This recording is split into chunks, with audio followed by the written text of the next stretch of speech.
Panorama group, जो सोचता है वो करता है। आपके अपने सपनों का आशियाना।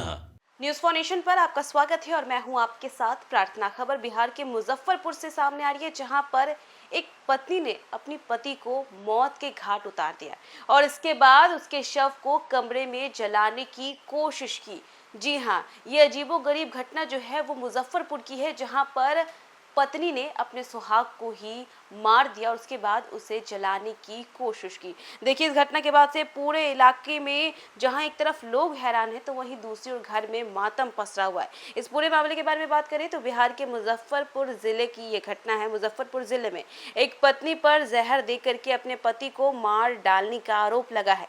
इतना ही नहीं, आरोप ये भी है कि पत्नी ने अपने पति को कमरे में ही जलाने की कोशिश भी की।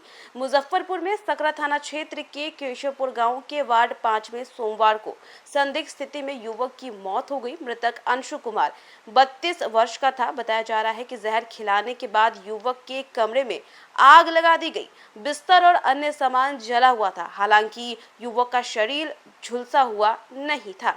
अंशु के भाई उदय कुमार सिंह ने बताया कि भाभी रेखा व ग्रामीणों ने पत्नी पर जहर दे करके हत्या का आरोप लगाया है। सूचना पर पहुंची पुलिस ने मामले की छानबीन की। पुलिस ने मौके से अंशु की पत्नी स्वीटी भारती को हिरासत में लिया। युवक के भाई और भाभी से भी पूछताछ की गई। परिजनों ने पुलिस को बताया कि कमरे से धुआं उठता देख करके शोर मचाया।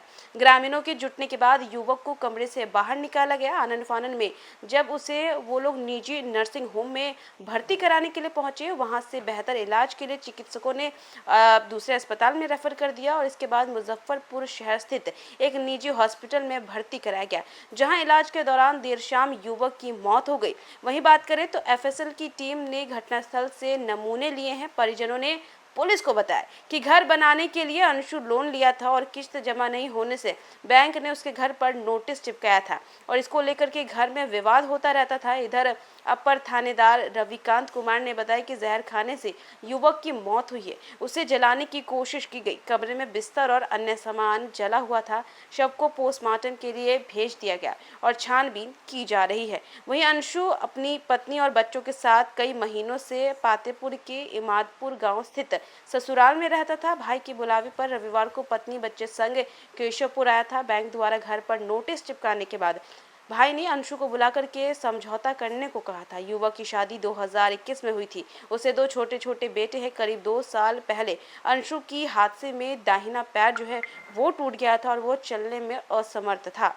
तो देखा आपने, बिहार के मुजफ्फरपुर का ये मामला था, जहां पर पति को जहर दे करके मारने की कोशिश की जाती है और इसके बाद उसके शव को आग लगाने की भी कोशिश करती है पत्नी। लेकिन उसके बाद होता यह है कि गांव वाले और परिजन वहां पर आ जाते हैं, बॉडी को निकाली जाती है और उसके बाद उसे एक अस्पताल में भर्ती कराया जाता है, जहां पर इलाज के दौरान जो है उसकी मौत हो जाती है। और देखिए, इस घटना के बाद से जहाँ एक तरफ परिवार का रो रो कर बुरा हाल है, तो वहीं दूसरी ओर लोग काफी ज्यादा चौंक रहे हैं कि आखिर एक पत्नी अपने पति को कैसे मार सकती है। इतना ही नहीं, आपको बताया तो एफएसएल की टीम जो है वो भी नमूना इकट्ठा कर चुकी है और इसके बाद देखना होगा कि अब आगे की कार्रवाई में क्या कुछ होता है। तो फिलहाल इस खबर में बस इतना ही। न्यूज फॉर नेशन पे खबरों का सिलसिला लगातार जारी रहेगा। तब तक के लिए नमस्कार।